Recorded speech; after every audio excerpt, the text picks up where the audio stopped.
In einem vergangenen Video habe ich euch das aktuelle Modell gezeigt. Im aktuellen Video zeige ich euch das vergangene Set. Freunde, wir sprechen heute über den Kobi Merkava aus 2016.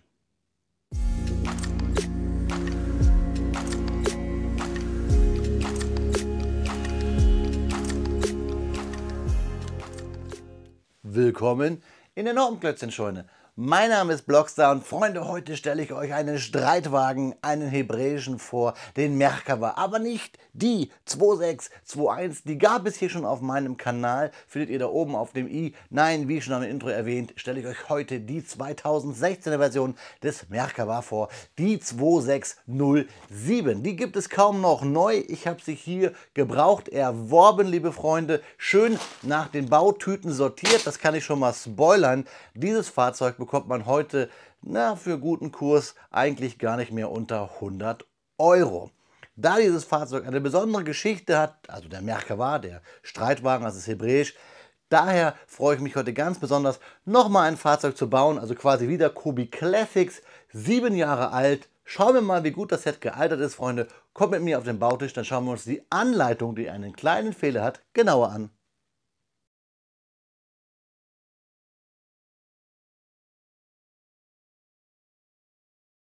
Ja, Freunde, ich kann euch keinen Karton zeigen. Ich habe es euch gesagt, ich habe das Set gebraucht, gekauft, natürlich auseinandergenommen und in die Bautüten zurücksortiert, also in die Schritte.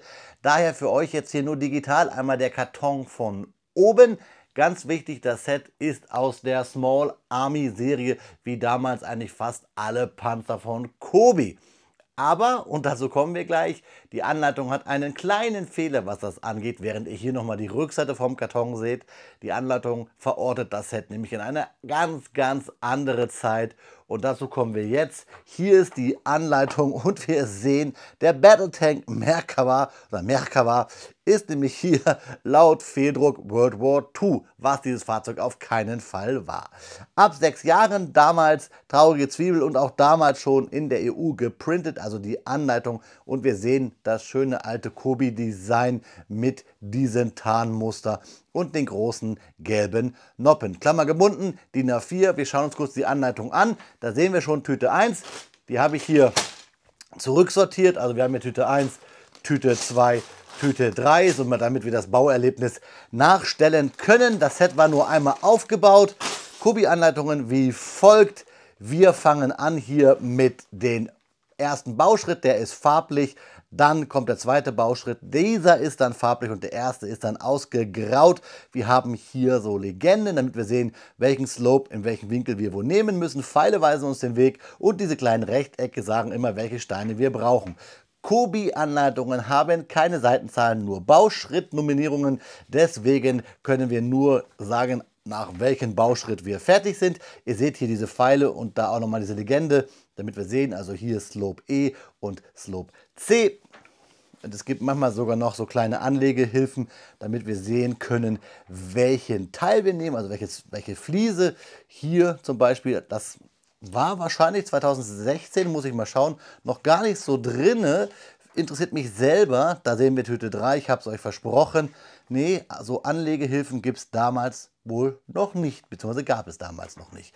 Genau, hier sehen wir die Fliesen, da müsst ihr selber noch gucken, wie lang sie sind. Das hat Kobi dann später aber geändert. So, aber wir wollten hier gucken, wie viele Bauschritte brauchen wir. Wir brauchen Bauschritte in der Anzahl 58, bis wir fertig sind. Kleine Ketten hinten, typisch. Die hat der Merkava hinten am Turm, um so eine Schussfalle zu sichern gegen Minen. Und die Rückseite, auch damals bei Kobi schon etwas Werbung. Und schaut mal, Freunde, ja, so sah Kobi 2016 aus in der Small Army Version. Hier haben wir auch sowas Ähnliches wie einen Tiltrotor. Ja, ganz lustig.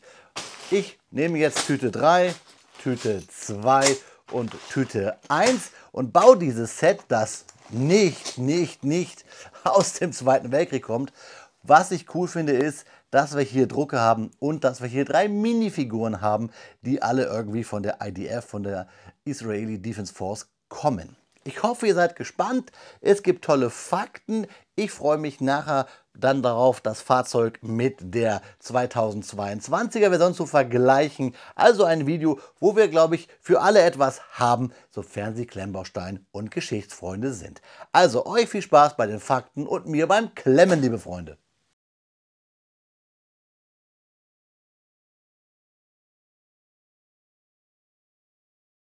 Speedbildzeit ist Faktenzeit und natürlich sprechen wir über das Vorbild für das Kobi-Set 2607.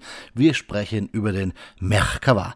Der Merkava ist ein israelischer Kampfpanzer, der eine bemerkenswerte Entwicklung und Geschichte hinter sich hat. Dieser von mir gesprochene und geschriebene Text beleuchtet die wichtigsten Aspekte dieses beeindruckenden Panzers. Der Ursprung des Merkava geht auf die 1960er Jahre zurück, als Israel nach einem eigenen Kampfpanzer suchte, um seine Verteidigungsfähigkeiten zu stärken.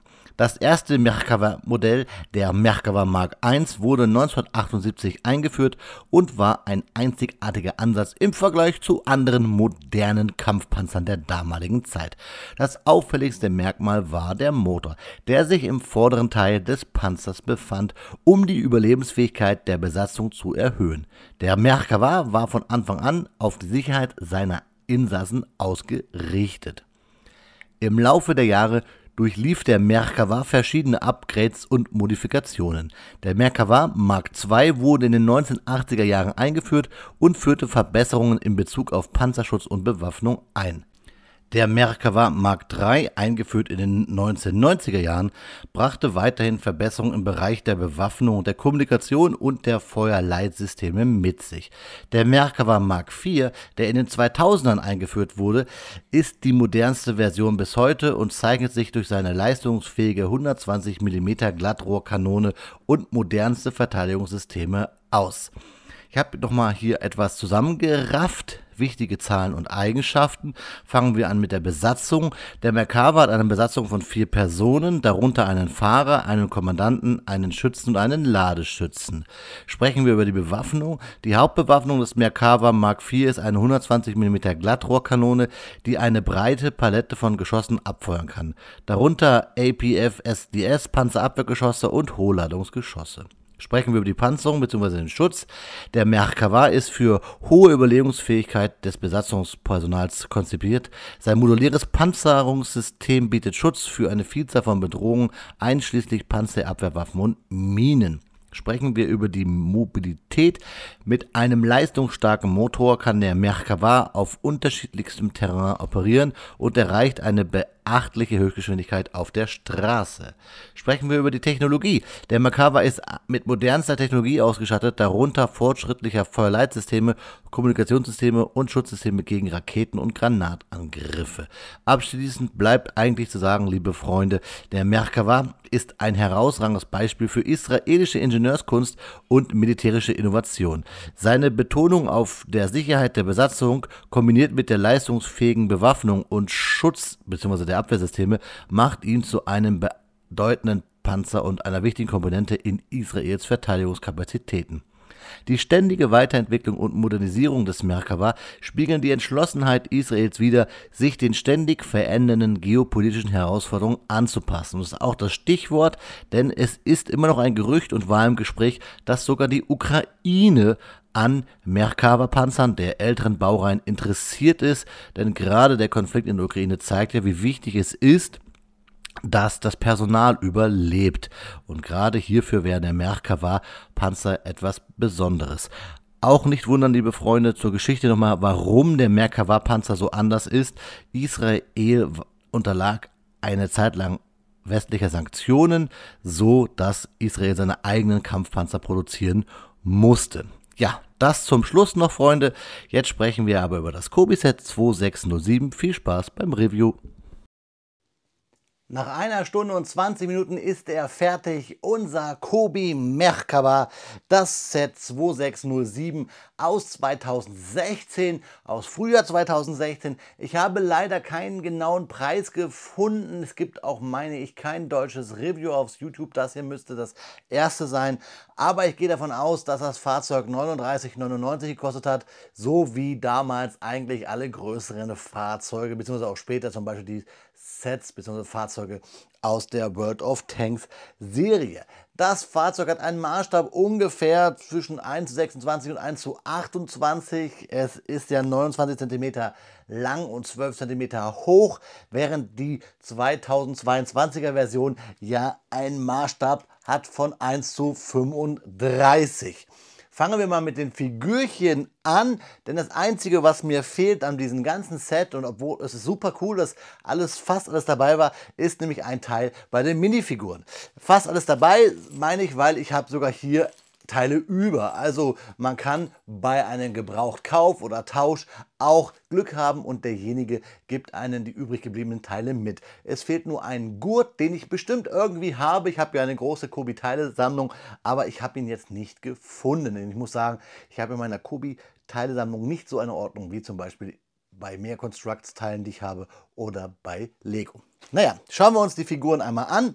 Fangen wir auch gleich mit der Figur an, wo uns nämlich hier der Gurt fehlt, beziehungsweise der Gürtel. Wir haben nämlich hier eigentlich noch eine Art Gürtel, hier ein Teil, das da reinkommt. Ich blende es euch ein bei der Figur rechts, wo wir ein Messer und so weiter reinpacken können. Sonst aber eine hübsche Figur mit einem Teint, der wirklich ja nach Israel aussieht. Wir haben eine Handgranate und eine Pistole sowie Sonnenbrille, schwarzes Barett und braune Schüchen. Dann schauen wir uns die nächste Figur an, nämlich hier unseren Soldaten, schwer bewaffnet, der IDF. Orangene Uniform, hier so eine Art Weste, schusssichere Weste, eine M16 mit Granatwerfer, ein Nachtsichtgerät und ein Messer und lustiger Tarn hier überall. Orange, das Gesicht ist grün, bisschen Fantasie, glaube ich, weil halt damals Small Army, könnte aber wirklich hier auch ein Wüstenkämpfer sein. Kommen wir jetzt zur nächsten Figur, zur letzten. Das ist hier unser, ja, ich würde mal sagen, Panzerkommandanten. Ihr seht, alle Figuren rechts sind groß. Hier mit einer bedruckten Weste. Sieht eigentlich aus, als hätte er gar keinen Oberkörper an, aber ist hier halt ein tannfarbenes Hemd, eine Kette und viel Kram auf seiner Weste. Er hat hier ein, ja, Mikrofon vor dem Mund geklemmt. Das war bei diesen alten Helmen bei Kobi so. Lustig ist, dass diese Helmform mir wirklich fast so aussieht wie die der IDF, der israelischen Armee. Und wir haben hier ein Dienstglas, braune Hose und schwarze Schuhe. Dienstglas meine ich Fernglas mit damit. Ja, haben wir unsere Figuren abgefrühstückt, die wir übrigens alle hier in unserem Fahrzeug auch unterbringen können. Die Teile, die über sind, packe ich mal weg. Anleitung gab es kein Problem. Ich verlinke sie euch mal unten in der Videobeschreibung, denn die gibt es bei Kobi. Die aktuellsten Anleitungen findet man ja schwer, aber gerade alte Sets gibt es bei Kobi oft. Schaut euch jetzt mal kurz hier die Fahrzeuge nochmal so im Profil an. Da sehen wir auf jeden Fall, dass wir hier einen Mark I haben, denn auch diese Version ist ja eine Mark I bzw. Mark II Version von Kobi. Wir sehen, der hier ist viel größer, viel bulliger, der hier viel kleiner, detailreicher, die vielen Drucke zum Beispiel. Und wir haben hier hinten bei dem hier nämlich, bei der 2022er Version, und das finde ich halt schade, das haben wir nämlich bei der 2016er nicht, das kann ich schon mal spoilern. Wir haben nämlich hier hinten keine Klappe für die Mannschaft, die ist hier angedeutet, so schwarz. Hier haben wir aber wirklich die Möglichkeit, so zu tun, als wenn wir in den Innenraum können. Also die 2022er Version ist wirklich detailreicher. Ich zeige sie euch noch mal ganz kurz, auch wenn ihr sie oben auf dem i, auf dem Video ja schauen könnt. Wir haben hier gummibereifte Räder, wir haben hier Drucke, wir haben hier viel Kleinigkeiten, wir haben hier Klappen, die wir aufmachen können, wir haben eine gebaute Kanone, farbige, also Transklierteile und hier Klappen und hinten einfach hier mehr Details mit der erwähnten Klappage und hier hinten auch schön diese nicht Haftminen, sondern gegen Panzerfaustbeschuss und so weiter. Und hier die Drucke an der Seite. Kommen wir aber zum Hauptdarsteller eigentlich, nämlich hier zu unserem Fahrzeug, was gut sich fahren lässt, einfach aufgrund der Tatsache, dass wir hier die großen Ketten haben. Wir haben hier massive Bauweise und ein riesengroßes Formteil, nämlich das Kanonenrohr, das habt ihr vielleicht im Speedbild gesehen, ist ein sehr, sehr großes Formteil. Leider dadurch auch nicht so beweglich. Es braucht wirklich ein bisschen Kraft hier. Oh, ihr seht schon, wie es sich durchbiegt überhaupt, damit ich das Rohr verändern kann. Ihr hört auch vielleicht, wie es knarzt. Ich halte es mal kurz ans Mikrofon, dann hört es vielleicht. Ja, so knarzt das, wenn ich das Rohr verstellen möchte. Also ein großes Formteil, was aber gut aussieht. Also damit kann ich leben, denn ich finde es optisch Cool. Wir haben hier andere Räder als bei der 2022er Version. Wir haben hier massive Seitenschürzen, bei denen ich mich auch einmal verbaut habe. Sonst wäre das Video wahrscheinlich, das Speed mit wenig Video wahrscheinlich kürzer gewesen. Also bei einer Stunde wären wir vielleicht gewesen. Wir haben hier diese großen Räder, die gefallen mir eigentlich ganz gut. Wir haben hier unten, das seht ihr schön schwarz, massive alte Kobi-Bauweise. Auch heute noch manchmal, gefällt mir eigentlich ganz gut, macht Spaß. Das gleiche dann auf der anderen Seite, wobei wir hier einen Druck haben der Abgasanlage vom Fahrzeug. Ich habe euch ja beim Fakten erzählt, der Motor ist ja hier vorne und sehr gut gepanzert. Schaut euch mal die vielen Slopes an. Also sehr massiv, das Ding wiegt auch ein bisschen was. Mir gefällt das cool. Also mir macht das richtig Spaß, hier so ein bisschen mit fast Systemsteinen, nenne ich sie mal, zu bauen und dann so ein massives Teil hinzukreieren, sage ich mal, im Maßstab 1:28. Das finde ich klasse. Hier auch dieses typische V der israelischen Panzerstreitkräfte und hier auch wieder diese typische schwarze Blockbauweise unten im Fahrzeug. Hier hinten dann das, was ich meine, sehr schlicht angedeutet, aber ganz cool, mit Brackets gearbeitet. Hier, wo Details drauf sind und diese typischen coolen Kobi-Gittersteinchen. Und hier hinten haben wir auch wieder diese Ketten, die den Turm schützen sollen vor rückwärtigem Beschuss. Finde ich cool. Und hier dann die Details. Hier auch Gitter, da so eine Art Nebelwurf. Wir haben hier nochmal bedruckt die Fahrzeugnummer wahrscheinlich dieses Fahrzeugs und wir haben schwere Bewaffnung. Vorne ein Browning, hinten hier nochmal ein, ja, was soll das sein, M60 oder sowas. Also richtig schwere Bewaffnung, die dieses Fahrzeug hier auch ins Felde führt. Keine Angst, Freunde, ihr bekommt natürlich nachher noch Detailbilder. Hier sehen wir auch schöne Kantenform mit diesen typischen Kobi-Slopes. Also ein massives Teil. Ich möchte mal sagen, bauen wie in der guten alten Kobi-Zeit. Der Turm ist schön flach und wie gesagt, man erkennt, dass es keine neuere Version ist, denn die ist mehr so dreieckig, wie ihr das vielleicht kennt beim Leopard-Panzer in der A6-Version oder A7-Version.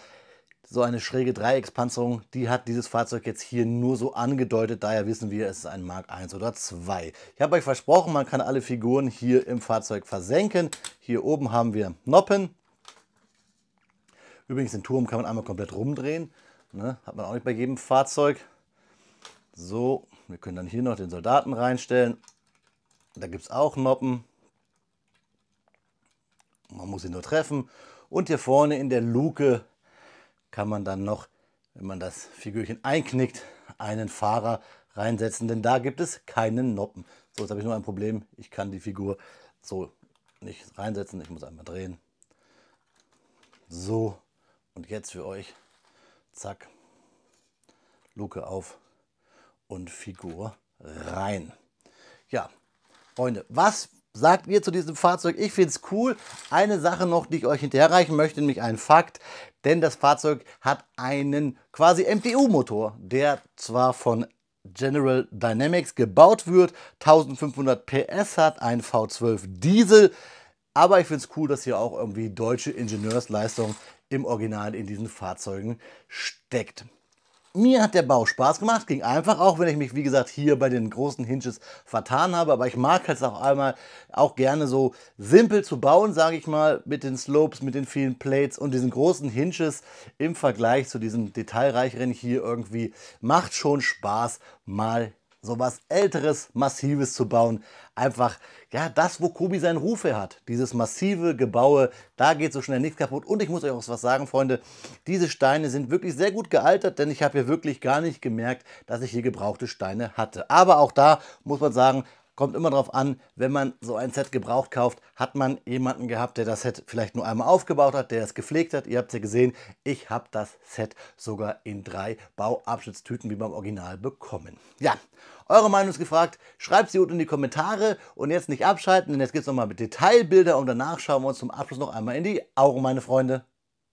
Wie versprochen bekommt ihr nun ein paar Detailbilder vom Kobi Set 2607 aus dem Frühjahr 2016, den Merkava, auf Deutsch Streitwagen. Hier in bewegter Form, damit ihr euch einfach selber einen Eindruck machen könnt. Ja, ihr seht es vielleicht bei den Minifiguren und auch eben gerade bei den Bildern, die ich dazu eingeblendet habe. Small Army Bilder zu bekommen heutzutage ist relativ schwierig. Vielen lieben Dank da an die Community, die mir diese Bilder zur Verfügung gestellt hat. Ihr habt vielleicht auch gemerkt, dass ich Nachtsichtgerät und Mikrofon und Weste und Maschinengewehr vertauscht habe, aber auf der Anleitung unter den Karton ist es auch so abgebildet, anders als die Bilder, die ich euch gerade gezeigt habe. Was haltet ihr von diesen Sets aus der in Anführungszeichen guten alten Kobi-Zeit? Ich habe es euch ja gesagt, ist ein Sammlerstück geworden. Preislich, ja, sehr interessant, wenn ihr es habt. Wenn ihr es vor allem noch geschlossen im Karton habt, legt es beiseite. Das ist Gold wert. Deswegen freue ich mich umso mehr, dass ich euch dieses Set hier zeigen konnte. Trotzdem, wie immer der Hinweis, es gibt ja Quellen, wo man gebrauchte Sets bekommen kann. Verlinke ich euch unten in der Videobeschreibung. Und wenn ihr da unten seid, lasst mir bitte einen Kommentar da. Ich habe es euch gerade schon gesagt. Und ich werde es auch gleich nochmal sagen. Ich möchte gerne wissen, was ihr von diesen Sets haltet. Ich habe es euch gesagt. Vermutlich hat das mal 40 Euro gekostet. Genau weiß ich es nicht. Wenn ihr was wisst, schreibt es mir auch gerne unten in die Kommentare. Alles hat ein Ende, außer ein Kobi-Review bei mir. Das hat nämlich keins, denn während ihr jetzt dieses Review guckt, kann ich euch versprechen, sitze ich wahrscheinlich in meinem Schneideraum vorm PC und schneide euch schon das nächste Kobi-Video. Denn Kobi-Videos mit dem Bloxicon, mit mir kann man noch nicht genug haben. Oder schreibt es mir gerne mal in die Kommentare. Und wenn ihr gerade runtergeht, runterscrollt und in die Kommentare schreibt, schaut gerne in die Videobeschreibung. Da findet ihr nämlich noch ein paar Quellen und Infos zu diesem Set. Ich habe es euch gesagt, das Fahrzeug ist nicht mehr ganz günstig auf dem Markt zu bekommen, aber wenn es euch interessiert, schaut da gerne mal vorbei. Ich bin froh, dass ich aus der Community dieses Set bekommen habe. Hammerteil, es gefällt mir, ich habe es euch gesagt, am liebsten würde ich so einen Mix aus beidem machen. Vielleicht mocke ich das nochmal irgendwann, aber vor lauter Reviews komme ich kaum zum Mocken. Aber Mocks gibt es hier auf dem Kanal auch weiterhin versprochen. Ja, wenn ihr unten kommentiert, lasst vielleicht auch gerne ein Like da und schreibt mir mal, wie viele Like ihr überhaupt seid, würde mich interessieren. In diesem Sinne, Freunde, habt viel Spaß am Klemmen bei Fahrzeugen, sage ich immer. Gute Fahrt, Shalom, auf Wiederbauen, euer Freund, der Blockster.